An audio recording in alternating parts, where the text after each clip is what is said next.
Lalu selanjutnya yang ketiga, memiliki perilaku atau sikap yang arogan dan angkuh. Yang bersangkutan sendiri pada saat diwawancara, saya tanya, bagaimana sih? Bu Baren, stop. Karena ini udah meluapkan kebencian, ini nggak baik, ini nggak boleh. Ini nggak bisa. Ini bukan faktual dari cerita apa yang terjadi. Ini hanya kebencian, nggak boleh ini. Masa menuduh si ini nggak benar, si ini nggak benar, si itu nggak benar. Pertanyaan saya akan tanya ibu apakah benar? Belum tentu loh. Jangan melakukan laporan ini atas kebencian, analisa ini, analisa itu. Ibu melaporkan ini sama aja melaporkan ini anak nggak benar berarti, totalitas. Hanya kebencian yang ibu laporkan itu. Ya nanti ada lagi, oh iya Pak dia bersangkutan, dia arogan, dia mau rumah sakitnya ini. Nggak bisa begini Pak. Kalau begitu nggak ada yang sehat juga. Nggak boleh ini, Pak Kepala SPN, nggak bisa begini caranya. Pimpinan sebelum Pak Hinca sebelah kiri sedikit. Makasih pimpinan. Yang saya hormati anggota Komisi 3 yang terhormat dan Bapak Ibu Polisian dari SPN, Ibu Rafael dan keluarga. Saya mengikutinya, membacanya dengan pelan. Izinkan saya memberi 2 poin dan ini penting untuk kita. Pelajaran dari Psikuska di Uni Soviet ketika kegilaan menjadi senjata politik. Saya tertarik debat pimpinan tadi yang baik Pak Habibur Rahman dan Pak Sahroni tadi. Saya coba men-searching dan saya bacakan ini agar menjadi sentuhan kepada kita semua. Kira-kira begini. Psikuska, saya kira orang-orang psikolog tahu. Sejarah selalu meninggalkan jejak untuk dipelajari. Di era Soviet ada satu strategi yang begitu cerdas tetapi juga begitu kejam. Menggunakan ilmu psikologi sebagai alat eliminasi. Mereka tidak membungkam musuh dengan peluru, tidak membungkam kritik dengan penjara. Mereka membuat lawan terlihat gila. Mereka menyebutnya psikuska, rumah sakit jiwa yang bukan sekedar tempat pengobatan, tetapi juga alat politik. Mereka yang vokal terhadap pemerintah, mereka yang mempertanyakan kebijakan negara, mereka yang berani bersuara berbeda, bisa dengan mudah dikirim ke fasilitas ini. Diagnosisnya apa? Schizophrenia lambat. Saya kira Ibu Feren paham ini. Penyakit ini tidak dikenal di luar Soviet, hanya ada di Soviet ini.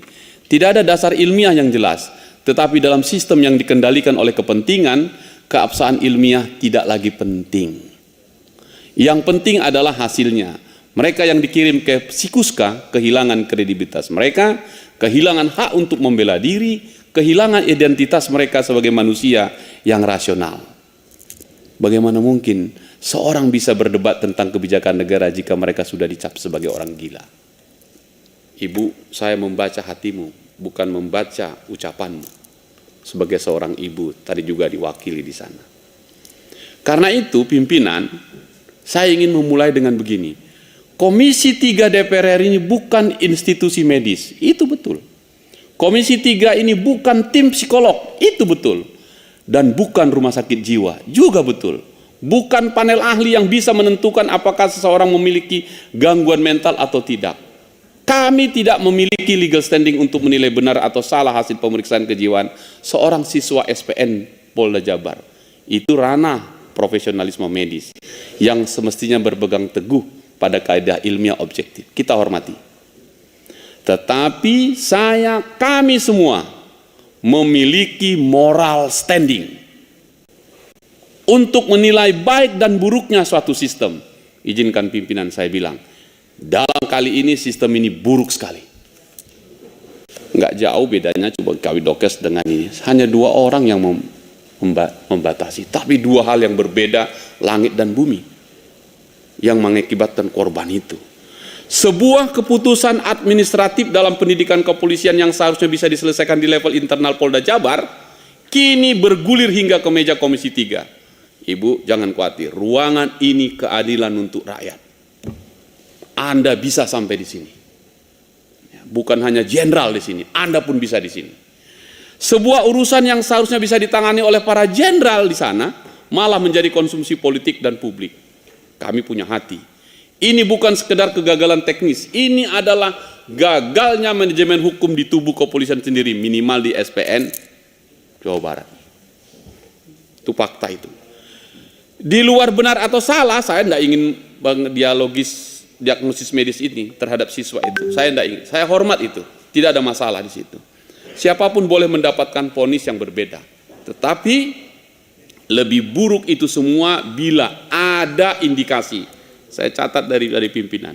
Ada indikasi bahwa diagnosis ini lahir bukan dari objektivitas medis, melainkan kebencian. Saya catat tadi. Itu namanya psikuska. Bahaya itu. Itu cerita saya,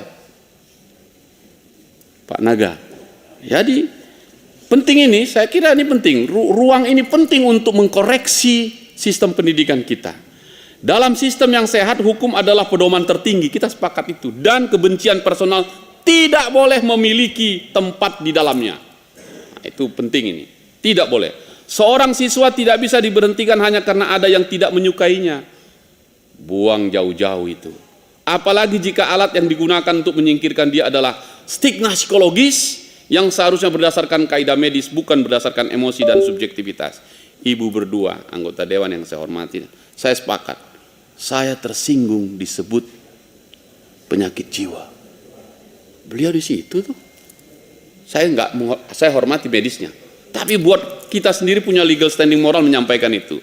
Kalau ini dibiarkan, kita membuka pintu presiden berbahaya, pimpinan. Bahwa siapapun bisa dijatuhkan bukan karena kesalahannya, tapi karena ada yang merasa terganggu kehadirannya, apalagi bawa nama bapaknya. Apa salah bapaknya? Hari ini seorang siswa SPN diberhentikan dengan dalih mengalami gangguan jiwa. Besok siapa lagi? Bisa saja seorang perwira yang jujur diberhentikan dengan alasan yang sama. Psikuska lagi. Buang jauh-jauh ini. Maka ini bukan lagi sekedar kasus individu ini, pimpinan. Ini adalah ujian bagi integritas kepolisian. Benar dan salah dalam perkara ini bukan ranah Komisi 3 untuk menilai. Betul itu. Tapi buruk dan baiknya sistem ini, itu sudah sangat jelas. Buruk.